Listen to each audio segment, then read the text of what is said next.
Hello friends, मैं हूं आपका दोस्त Sanjeet code and C++ language सीखने की सीरीज में आज हम देखने वाले हैं कि हेलो वर्ल्ड का प्रोग्राम कैसे प्रिंट करवाते हैं।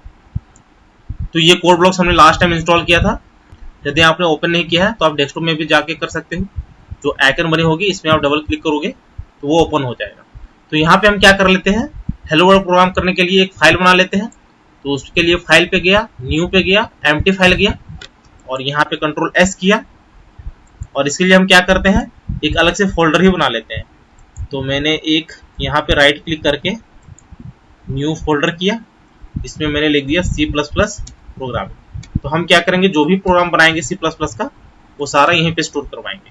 तो इसको एंटर किया। अब यहाँ पे मेरा फाइल नेम जो रहेगा वो रहेगा hello.cpp।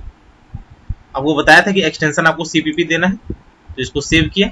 अब यहाँ पे हेडर फाइल्स इंक्लूड करना है, तो आपको बताया था कि हेडर फाइल्स क्या होते हैं। तो #include IOStream। देखिए यहाँ पे आपको IOStream लेना होता है। C लैंग्वेज में आप क्या करते थे, यहाँ पे आप studio.h लेते थे। तो उस केस में जो भी आप मेन मेथड लिखते थे या printf या scanf लिखते थे तो वो उसी में डिफाइन होता था। यहाँ पे IOStream बनाया गया है तो आपको IOStream लेना पड़ेगा। और साथ ही मैंने आपको बताया था जो हैश होते हैं वो प्री प्रोसेसर डायरेक्टिव होते हैं, जो स्टेटमेंट होते हैं वो प्री प्रोसेसर प्रोग्राम होते हैं, और जो इस प्रोग्राम को रन करता है उसको प्री प्रोसेसर सॉफ्टवेयर बोलते हैं। तो जब प्री प्रोसेसर इसको एग्जीक्यूट करता है तो प्रोग्राम को एक्सपेंड कर देता है और फाइनली वो कंपाइलर को दे देता है और कंपाइलर इसका यूज अपने अनुसार से करता है। तो ये आपने लिख दिया।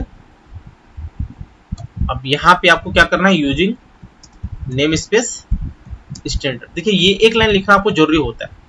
ये बेसिकली क्या करता है कि सपोज आपने कोई एक वेरिएबल बनाया या फिर कोई एक फंक्शन बनाया या फिर क्लास बनाया, तो उस केस में क्या होता है कि सपोज सेम नाम का फंक्शन किसी लाइब्रेरी में बनाया गया हो, तो उस केस में ये डिफरेंशिएट करता है। मतलब आप बोल सकते हो कि दो सेम नाम के डेटा को ये डिफरेंशिएट करता है। तो इसीलिए आपको ये इंक्लूड करना जरूरी होता है।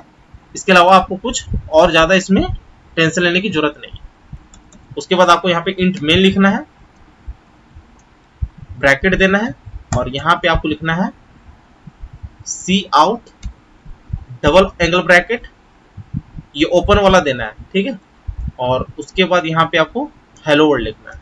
तो हेलो वर्ल्ड लिखा, फिर डबल एंगल ब्रैकेट दिया और यहाँ पे ENDL कर दिया। ये बेसिकली होता है एंड ऑफ लाइन। तो जब आप नेक्स्ट लाइन लिखोगे तो वो नेक्स्ट लाइन में स्टार्ट होगा। तो ये आपको हो गया। आप चाहे तो रिटर्न कीवर्ड भी दे सकते हो। तो ये मैंने आपको बताया था C लैंग्वेज में कि रिटर्न कीवर्ड आप क्यों देते हो। तो रिटर्न लिखा, यहाँ पे 0 लिख दिया, क्योंकि जब आप फंक्शन को कॉल करवाते हो तो आपको कोई वैल्यू रिटर्न करवाना होता है। तो यहाँ पे हम बाय डिफॉल्ट 0 रिटर्न करवाते हैं। जब हम कुछ भी नहीं रिटर्न करवाते हैं तो उसके लिए हम यहाँ पे वॉइड लिखते हैं। तो यदि आप C लैंग्वेज नहीं सीखे हो तो आप उसे जरूर सीखें, उसके बाद ही आप C++ लैंग्वेज स्टार्ट करें। तो ये हमारा काम हो गया है। अब इसको सेव करते हैं, कंपाइल एंड रन करते हैं।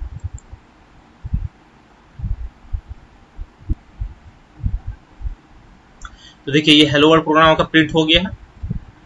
तो देखिए यहाँ पे एक चीज और आपको ध्यान रखना है कि ये जो cout हो गया या फिर मेन मेथड हो गया या फिर ENDL हो गया, तो ये जो भी चीजें हैं ये सारे IOStream में डिफाइंड है। जिस तरह आपके C लैंग्वेज में printf या scanf होते थे वो studio.h में प्री डिफाइंड होते थे, उसी तरह C++ में भी IOStream यूज करते हैं।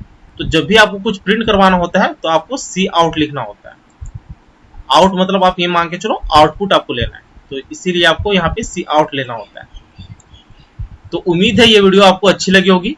यदि अच्छी लगी होगी तो चैनल को शेयर एंड सब्सक्राइब जरूर करें। साथ ही बेल आइकन को भी प्रेस कर लेना ताकि जैसे ही मैं एक नया वीडियो अपलोड करूं उसकी नोटिफिकेशन आपको तुरंत मिल जाए। Thank you, happy learning.